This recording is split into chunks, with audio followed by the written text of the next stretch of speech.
It's time for my first big trip away in past the Picasso, the 510,000 mile Citroen Zara Picasso we see in front of us. We got new tyres, we got new wiper blades.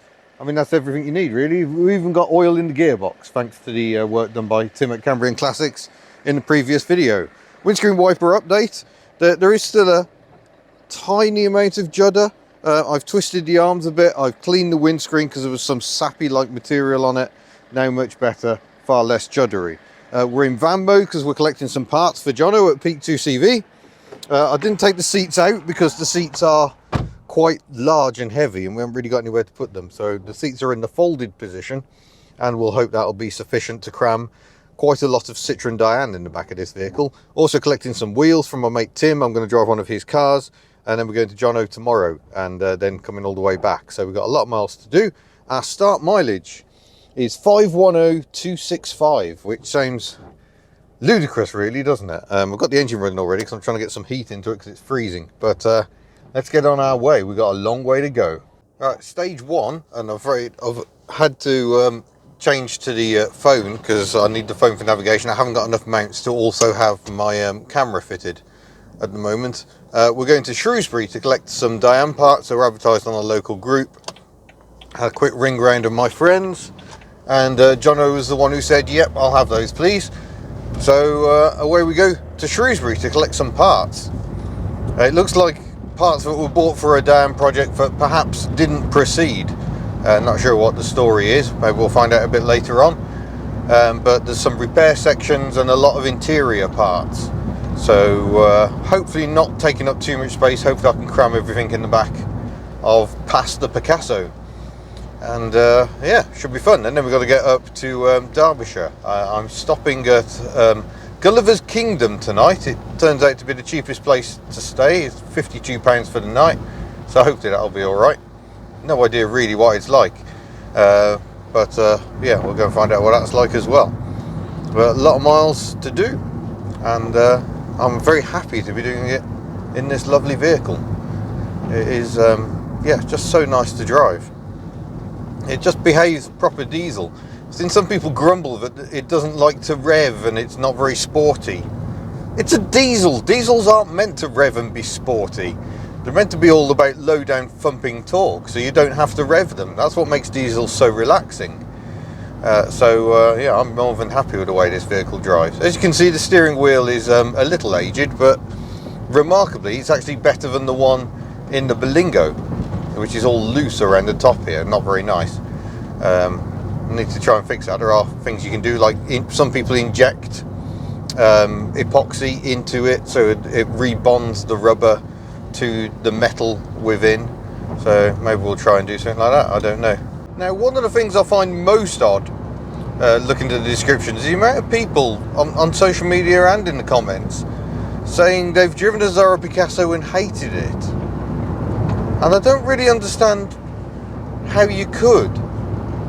I mean, the underpinnings are effectively Citroen Zara, which is very similar to the Peugeot 306, a car lauded for its ride and handling, and the Citroen ZX indeed. So the basic package is very promising. Obviously you get a bit more of a sensation of body roll because you're sitting higher up, so perhaps it isn't that sporty. If you jumped out of a Lotus Elise, then yes, you would be disappointed. But this is a family wagon that just handles really well. You just turn it in with complete confidence. But the best bit is, especially with the state of the roads these days, it rides the bumps so well. It doesn't get upset by them at all. The suspension is so supple and comfortable. So I don't understand it. The only thing I don't like is because the windscreen's so far away, you got these big A-pillars, and I don't like it. Even though they've got windows in, you still find yourself having to hunt around to look for where you're going, especially on a right-hand bend like this. The pillar is right where you don't want it to be. Especially compared to the Berlingo, where the huge windscreen seems to almost wrap around you like a goldfish bowl. This is a bit more tunnel vision. I don't like that aspect so much. But yeah, I just don't understand how you could say this is bad to drive. It isn't bad. It isn't exciting, it isn't thrilling like a sports car, but it behaves really nicely, and I think prioritises comfort over sharpness. So it corners well, but not brilliantly, but the ride makes up for it because it's just so comfortable. And these seats are great with the armrest as well. When you're not hoofing along a road like this, you can actually rest your arm a bit. That's really nice. I like that. It's one thing I missed from the C5 we had. But yeah, I just don't understand it. I think there's a lot of negativity aimed at the Picasso purely because of its target market and, shall we say, some of the owners, which basically means it's a class problem because these are seen as, you know, cheap working class travel for families with loads of horrible screaming children, because obviously if you're posh you don't have screaming children. Oh no, never. I really like it. It's a very pleasant way of travelling. Oh, hello. Linwood Garage have got a Scamel now. That's big. That's doing some proper hefty truck recovery now. Interesting. Linwood Garage, that's the people who've rescued me a few times when Foxham broke down close to home, and most famously when the Belingo snapped a rear axle. And that's worth mentioning. This has the same rear axle setup as a Belingo, twin torsion bars. So I imagine they suffer the same sort of weaknesses, same arm bearing weaknesses. So that is something to keep an eye on. I don't know whether this car's, it must have had rear arm bearings, surely. Right, I'm going to push on. I'm going up the Devil's Bridge Road because I haven't driven up it for a while and I do like it. Handy little cut off to cut out Aberystwyth. But yeah, I shall keep pushing on. We've still got a long way to go. We appear to be following, apologies for the sticker right in the shot, a Rover SD1 police car. I don't know if it's legit or not. It's got very faded number plates and looks quite grubby. Is it a barn find? I hope you can see it. I've mostly got a map over my screen, so I can't really see what I'm recording very well. It's mostly focusing on the sticker, I think. Wow. Well, we've collected parts, not quite as many as I expected, so there's plenty of room in the back, which is good because I'm also collecting a set of wheels very shortly. So yeah, this is Shrewsbury, just coming out of Shrewsbury, about to take the A53 towards Newcastle under Lyne, the other Newcastle in the UK. Traffic always a bit sticky at this roundabout. It was this roundabout I came and met a man and got the headliner for Took several years ago. So that's been a while now. But yeah, the story is the chap bought a Diane pickup restoration and it turned out to be absolutely ruined. So we bought some parts to start the restoration, but once he started digging into it, he realised it was a lost cause. So he sold the chassis and the engine separately, and then finally needed to get rid of all these other bits. Got a lovely Morris Minor pickup. But yeah, I'm sure Jono will find a use for them. Dans don't often come in as restorations, I don't think, but they're certainly out there. In fact, the thing is, I've spotted a Diane on a driveway and I may have to try and save it. So maybe I'll be going back to Jono and saying, actually, can I have those bits back? We shall wait and see. But ever onwards, we continue. So we've got the part stash in the back. It's basically all the interior bits. So loads of useful little trim bits and switches and wiring, and a useful repair panel, a couple of repair panels actually, and yeah, just bits and bobs. So really, really useful. And I bet the repair panels themselves make up a good chunk of the money I just paid. So that's good times. So yeah, on we go. So here we are. We've just finished testing the test vehicle. There is the Picasso, but the windscreen wipers have broken. How very, very Hubnut. Well, this is a bit of a new one. We are at our destination. We are actually inside Gulliver's Kingdom, which is a sort of a resort type place, but the hotel seems quite cheap, so let's go and see what it's like, I guess.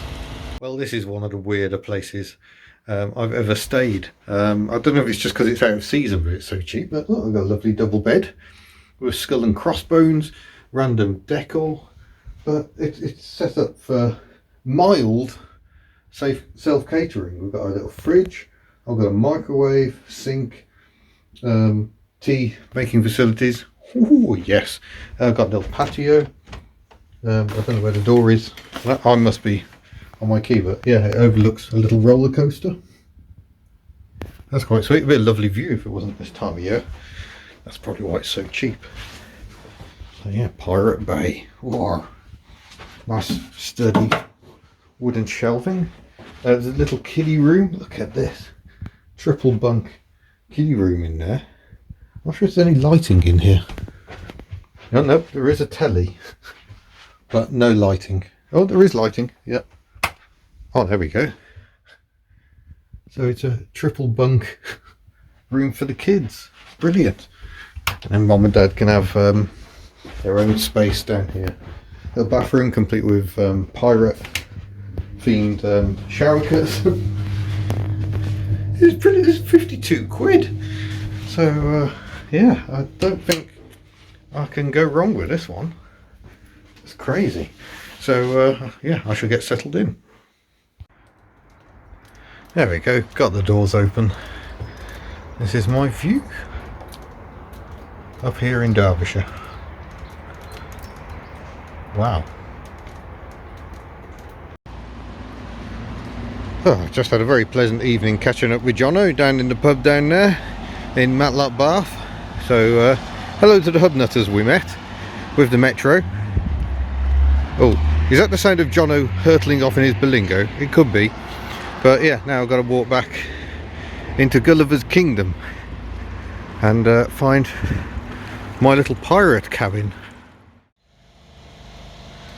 So that was the Smuggler's Retreat. An interesting place to stay. But, oh look at that, you can see the cable cars in the distance. It is time to head to Peak 2CV to get rid of some 2CV stuff. So this is Matlock, Bath. Gulliver's Kingdom is kind of up there. That's where we stayed last night. We got the river running through down here. Lovely old buildings absolutely everywhere. It's a lovely spot, but it is drizzling quite horribly. So I'm going to get, oh, wind noise, back in the Picasso. Oh, up to 510, 455 on the mileage. Wiper check. Yeah, mostly quiet. So here is the Picasso at Peak 2CV. We've just dropped off various bits of Diane, some of which have already gone up to the stores, but a lovely mix of cars in.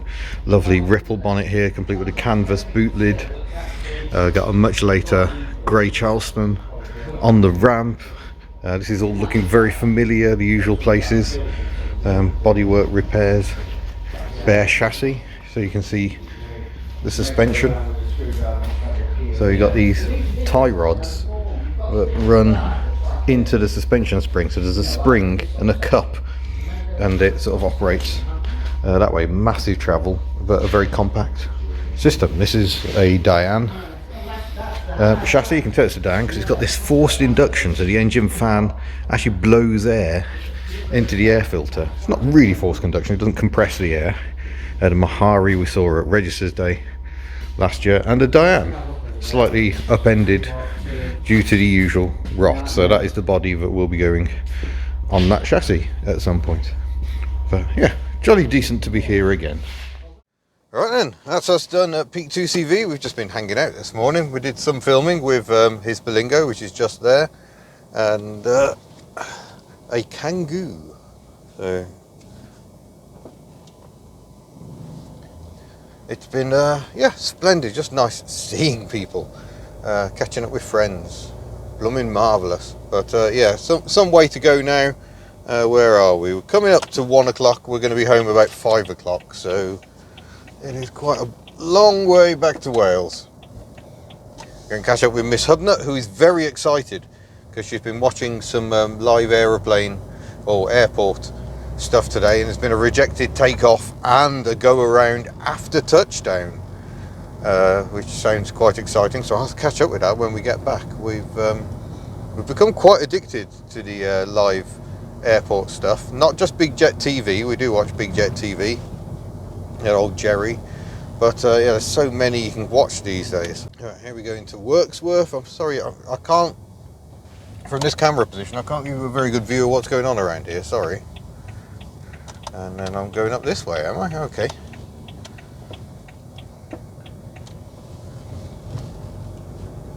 Yeah, Worksworth's a lovely little town. Well, I say little, it's actually surprisingly large here in the Peak District. So that's where we are, that's where Peak 2CV is based.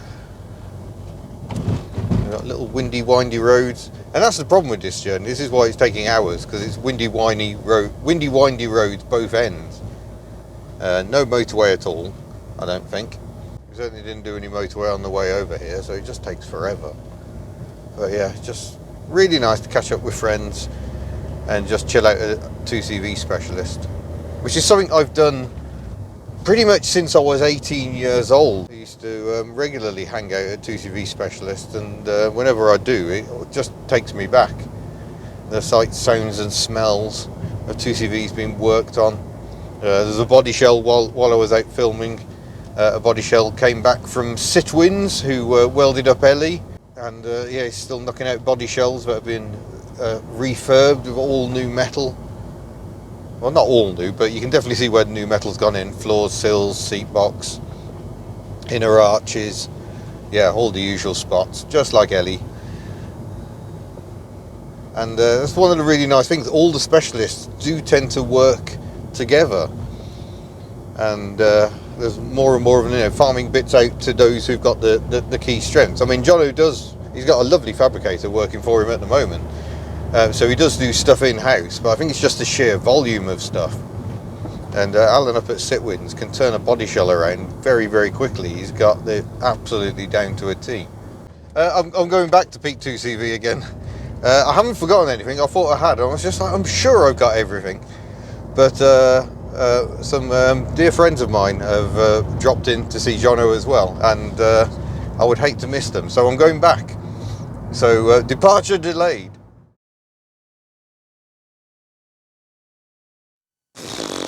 Feeling pretty shattered. I've just had a bit of a sit and just closed my eyes for 5 minutes just to try and make myself feel better. I forgot to tell you, Jono gave me a module box. This car already has one, so that's for our Picasso. No, our Berlingo. Told you I was tired. So thanks, Jono. I'm now dosing up on drugs and lockets, but yeah, I can't linger too long because I do actually need to get home. So just going to take it easy, and if I feel tired again, pull over for a stop. So I'm just starting to wake up again after my little doze, and then we'll get on the way. Yeah, it's a long old way. We've still got 2 hours to go. We're currently at Welshpool, the Tuffins, and there's a Mackie D's here as well, which I did not frequent. In fact, the last time I did frequent that was on the way to make these rings. I'm not averse to a McDonald's breakfast. Other meals can get in the sea. But yeah, just keep pushing on, I guess. Wake up a bit and hit the road. Well, we're on the last stretch. We're on 510640 miles. So it's been what's that? Getting on for 200 miles? No, getting on for 400 miles. I think I forgot. I've entirely forgotten what our start mileage was, but yeah, it's been quite the adventure. I'm very glad to be almost home. It is now 6 o'clock in the evening. Yeah, it's been pretty full on 2 days, but yeah, really nice little trip. Had a really nice time. I hope you've enjoyed coming along for the ride. So thank you very much for watching. Don't forget you can head to the Hubnut store and buy delicious finery, and I look forward to seeing you in a future video. Farewell. Sorry, a bit busy having to drive. Just make up your own pachu.